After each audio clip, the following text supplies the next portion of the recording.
గురుగారు ఉమ్, అయితే శివునికి అభిషేకాలు చేయాలనేది మీరు అవును. ఎప్పటి నుంచో ఆచరించాల్సినటువంటి నియమం కదా. అవును. అయితే ఈ అభిషేకాలు కేవలం మగవారే చేయాలా, ఆడవాళ్ళు కూడా చేయొచ్చా? కొంతమంది ఉమ్, ఆడవాళ్ళని తాకూడదని అంటారు కదా. అవును.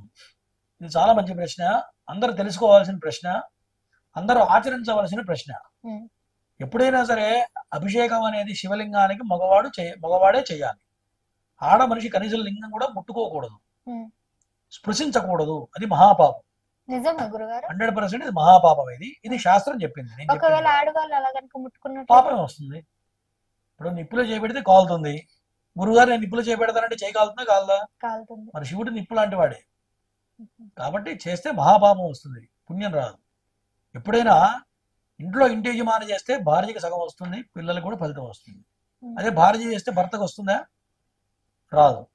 ఇప్పుడు మా ఇళ్లలో దేవతాల శివలింగాలు ఉంటాయి.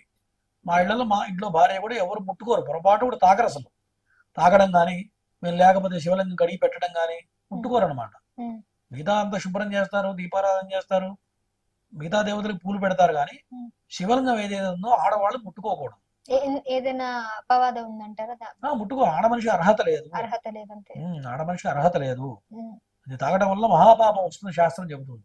ఉమ్. మగవాడు మాత్రమే చేయాలి, అంటే ఆడ మనిషి చేయకూడదు. చాలా గుళ్ళల్లో చాలా మంది ఆడవాళ్ళు ఆ పాలు పోస్తుంటారు, పోసేట రుద్దుతూ ఉంటారు పాపం. అవును రుద్దుతుంటారు.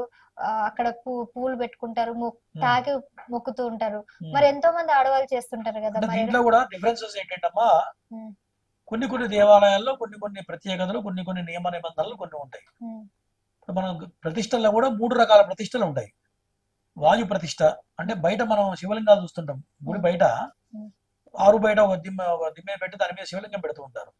దాన్ని వాయు ప్రతిష్ట అంటాం. ఉమ్, మరి గర్భాలయంలో 4 గోడల మధ్యలో తలుపులుండి లోపల శివలింగం ఉంటుంది, అది గర్భాలయ ప్రతిష్ట. అదే గర్భాలయ తలుపులకు హోల్స్ ఉంటాయి, మీరు చూసారా?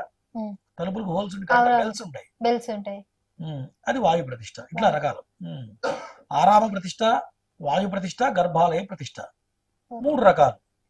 మరి గర్భాలయంలో ఎక్కడ హోల్స్ లేకుండా ఉంటే దాన్ని గర్భాలయ ప్రతిష్ట అంటారు.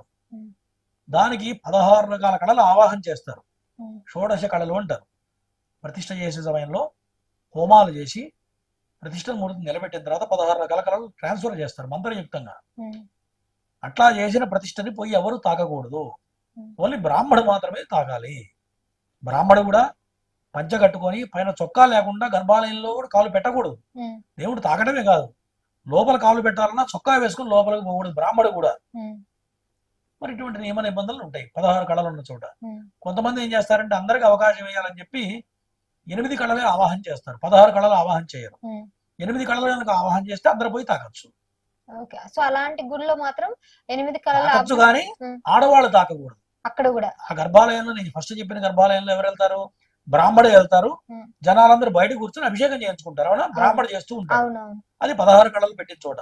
ఉమ్, 8 కళలు ఆవాహన చేసిన చోట మాత్రం మగవాడు మాత్రం వెళ్ళొచ్చు, కానీ ఉమ్, ఆడ మనిషి గర్భాలయంలోకి వెళ్తే మహాపాపం తగులుతుంది. ఉమ్. లింగాన్ని తాగితే ఇంకా మహాపాపం తగులుతుంది.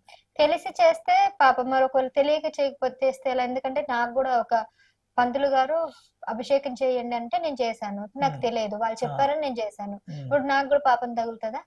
అంటే తెలియకుండా. తెలియక చేస్తే తప్పు లేదు, తెలిసి చేస్తే పాపం. తెలుసుకొని చేయాలి. ఉమ్, ఇవాళ దేవాలయాల మొత్తం కూడా ఎట్లా అయిపోయిందంటే వ్యాపార సంస్థలుగా మారిపోయినాయి. కొన్ని దేవాలయాల్లో టికెట్ల కోసం అందరిని పంపిస్తున్నారు. శివరాత్రి రోజు మీరు రెడీ చేసుకోండి, మిగతా టైంలో క్లోజ్ చేస్తారు, శివరాత్రి రోజు వదిలిపెట్టేస్తారు. ఉమ్, ఇట్లా కొన్ని వ్యాపార సంస్థలుగా మారినాయి. అది కూడా తప్పే, ఎందుకంటే మన హైందవ ధర్మంలో ఇటువంటి పాటించాలి. పాటించక ఇవన్నీ జరుగుతూ ఉన్నాయి. ఉమ్. కాబట్టి ఇవన్నీ ఆచరించడం అనేది చాలా మంచిది.